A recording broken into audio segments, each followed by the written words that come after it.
আচ্ছা, আমার কিছু প্রশ্ন আছে যে আমরা দেখেছি যে ওই পুলিশের পরীক্ষাগুলোয় 1600 মিটার 1800 মিটার দৌড়াতে হয়।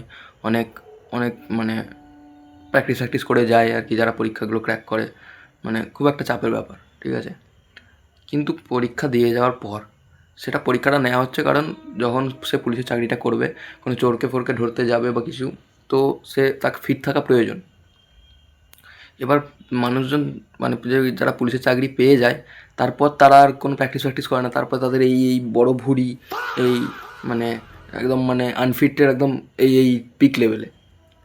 তো মানে সরকার কি এটা দেখে না তাদের মানে কি শুধু পরীক্ষা নেওয়াটাই দায়িত্ব, আর এটা দেখতে হবে না যে যেই কাজের জন্য পরীক্ষাটা নিল সেটা তারা করতে পারছে কি না। মানে যখন সেই পরীক্ষাটার মানে ফলটা যেই কাজে লাগবে, ঠিক আছে, মানে ফিল্ডে, সেখানেই তাদের মানে তখন তারা আর কি ভুঁড়ি নিয়ে ঘুরে বেড়াচ্ছে। এবার মানে কি বলবো, মানে এত কিছু হচ্ছে আর এটা নিয়ে আর কি বলার।